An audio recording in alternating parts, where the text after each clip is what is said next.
Hello, everyone, and thank you for joining us for this evening's information sessions about the summer sessions at the University of Pennsylvania. So I ask that during the sessions you keep your mics muted until the end and enter your questions into the chat box, and we'll make sure to answer all of your questions at the end of this session. So first, I want to introduce myself. My name is Jamie Kelly, and I am the Director of Certificate and Non-Degree Programs here at the College of Liberal and Professional Studies at the University of Pennsylvania. And one of the wonderful things that I am able to do is oversee the summer sessions here at Penn. And so I want to start by giving you a bit of history about the summer sessions at the University of Pennsylvania. This program is a unique opportunity for students visiting from other schools, employees of the University of Pennsylvania, and even working professionals to take classes at Penn during the summer sessions. Our program allows students from across the U.S. access to Penn courses and programs through open enrollment, which means that you do not need to submit a formal application to take classes at Penn over the summer. And at the conclusion of your studies, you will have a University of Pennsylvania transcript that you can use as you see fit. I should mention that during this session, we will not be covering our high school programs or the Penn Summer Global Institute. If you'd like to hear more about either of those programs, email summer@sas.upenn.edu to find out more. So Penn Summer is one of the Universities of Pennsylvania's, it's a very old program. It began in the early 1900s, and you can actually see here a copy of the summer course roster from 1904. That's the earliest one that we've been able to find, but I'm sure that there were courses before 1904. And another unique thing about the summer sessions is that we offer courses from all 4 undergraduate schools at Penn, and there are over 200 courses that you can choose from as a student here.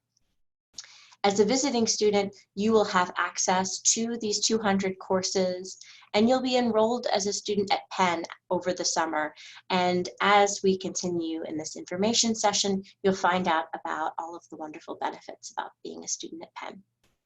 At the conclusion of your studies, as I mentioned, you'll have a Penn transcript, and a lot of students use that transcript and the syllabus from the classes they take at Penn to transfer credits back to their home institution. We offer on-campus courses, but we also offer online courses. And something else that students enjoy is that it's not just a single semester.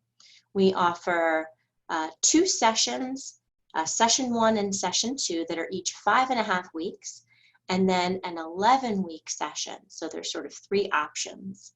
And what's really cool about the 5.5-week session is that, for example, if you wanted to complete Biology 1 and 2 plus the labs, this would normally take a year at another institution. You can complete them in 11 weeks in Penn Summer, in summer session 1 and summer session 2. And there's lots of examples like that with languages where you can get a lot of coursework done really quickly. We also offer day and evening classes because we have a lot of students that are working professionals or are doing internships during the summer, where there's a need for them to focus on evening classes. So let's talk about the classes.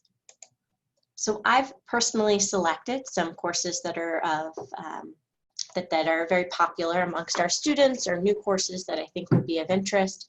And as I mentioned, all 4 undergraduate schools are going to be represented here, and also the Master of Law program lets visiting students take classes during the summer. So here is just a very small sample of the courses that are offered within the School of Arts and Sciences during the summer session. And you can, of course, view all of the summer courses on our website. And here are some of the online courses that are offered during the summer session by the School of Arts and Sciences. And these courses are really cool because, unlike what some students might associate with this online coursework, Our online courses are small and they're intimate. They're a lot more like an on-campus course because if the class meets from 7 to 9 on Tuesdays, Eastern Standard Time, that's when you'll be in class. So you're going to get to know the people in your classroom and you're going to get to know your instructors. And most of these classes are pretty small, so it's a really nice experience. We also have a good number of courses from the Wharton School of Business that are available. Penn Engineering is still working on their summer course roster, but I know they'll be offering their Introduction to Computer Programming. And then these are the courses we have, at least so far, from the Weitzman School of Design. And then Penn Law as well. These classes are open to you. So what you need to do before enrolling, these are the things that you need to know. The first is, as I mentioned, are the sessions. So we have Summer Session 1, Summer Session 2, and the 11-week session. And you can see that that first session meets from May 26th to the July 1st. The second session meets from July 2nd to August 7th. And the 11-week session meets for all of those. And you can participate in all of these sessions or just one of these sessions. Your enrollment in the summer session allows you to do whichever ones work for you. And as I mentioned, if evening courses are preferable to you, you are free to work or even travel. You do not need to be in Philadelphia to take classes if you're taking an online class. We do recommend, though, that if you are participating in Summer Session 1 or Summer Session 2 courses, that you don't take more than 2 in a single session. That, at the pace that our courses are taking place in the summer, that's like being a full-time student. So we don't recommend doing more than that. I want to talk a little bit about the University of Pennsylvania in the summer and Philadelphia in the summer, because if you're planning on coming here and you're not from the area or you're looking to spend more time on Penn's campus, I want to give you a glimpse of what it will look like. So the first thing that I want to say is that the University of Pennsylvania is fully operational during the summer. So all of the student services that are available to students during the fall and spring are also open and available during the summer session. So we recently they reopened the Houston Market that you can see in the upper left-hand side, and that is one of the many places where you'll be able to get food and grab something to eat while you're on campus. But I should add that University City, where we're located, is very well known for our food trucks. So you do not need to be on a meal plan to have great dining opportunities here on campus. So that's just one of the many food trucks where you can grab something to eat. When you come here, we will offer a campus tour to all of the visiting students, and that's always very popular. We're going to show you around all the buildings, give you some tips and tricks about Penn's campus and help you get acclimated. You will have the option to live on campus or off campus as a visiting student. It is not required that you live on campus, but the housing office does offer furnished, air-conditioned options right on campus if you're looking for a place to live. I should also mention things that are going on in the city. So you may have heard of the Made in America Festival. Another big festival going on in the city is the Exponential Music Festival, done by our own XPN radio station. We have beautiful outdoor parks. We have pop-up gardens, night markets. There's just so much going on in the city of Philadelphia in the summer. It's really wonderful. And now I want to talk a little bit about resources. So as a visiting student at Penn during the summer, you will have a Penn card, which gives you access to all of the buildings and libraries and resources that you would like to utilize over the summer. And I included some of the most popular and some of my favorites. We have over 15 libraries here at the University of Pennsylvania that have tremendous resources, both on campus and online, that you will have access to as a student during the summer. We have our tutoring center, which is a great resource if you need assistance with things like math and science and any of those topics. And I also love Weingarten Learning Resources Center. Within Weingarten is student disability services. If you need any accommodations for your class, And in addition, they offer wonderful workshops on, time management, scheduling, test taking, things that'll put you in a position to be successful. So of course, another thing that you need to know before enrolling is tuition and fees. And so on this page, I have the 2019 tuition and fees. 2020 tuition and fees are not yet available, but you should expect that they will increase between 3 and 5% from what you see. But this will give you a good sense of approximately what you will be paying to take classes at Penn. So a big question that we receive is something that you'll see all over our website and next to the tuition and fees, and it's this term course unit. So the University of Pennsylvania uses a course unit system instead of credit hours. What you need to know is that one course unit is equivalent to 4 credit hours.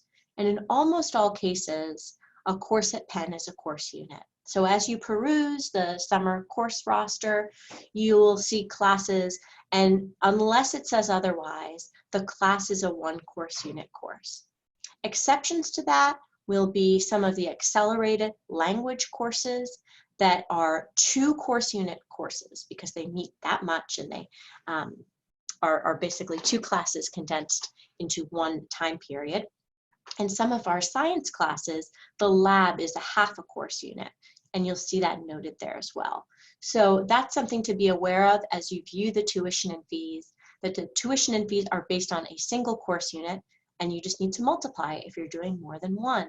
And so it's very easy to know exactly what your bill is going to be because the tuition and fees are on our website, and that is what you will owe for your classes. There's also the housing and dining website, which they have not yet posted the application for summer 2020. It will be available in April 2020. But last year they offered a variety of options from shared rooms to sort of single rooms with kitchens. And the range in cost was between $260 and $475 a week.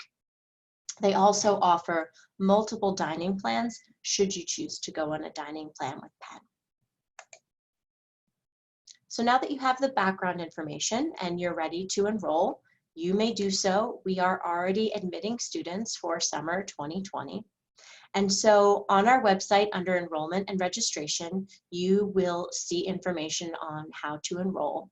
And if you look at the section of Penn Summer on Campus and Penn Summer Online, there is a video called Penn Summer Application Tutorial, where we walk you through the steps on how to enroll as a visiting student at Penn. And let's see.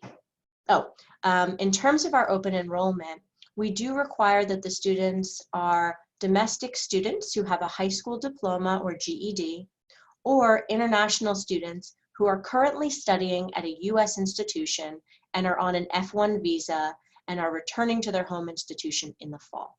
So that's important to know. After you submit your enrollment form, you will receive a decision via email within a week, and you then need to accept your offer of admission. After you accept your offer of admission, you will receive a welcome email from us in a few days, walking you through the process of getting started for summer. And I encourage you to enroll in the summer session sooner rather than later. Registration for classes opens on March 23rd. But I am sure you will have some follow-up questions and we'll answer them here in the chat. But if you don't feel like answering with everyone there, you can email us, you can call us and reach out. We're happy to help. Thank you so much for joining us today. It was great having you, and I look forward to answering your questions.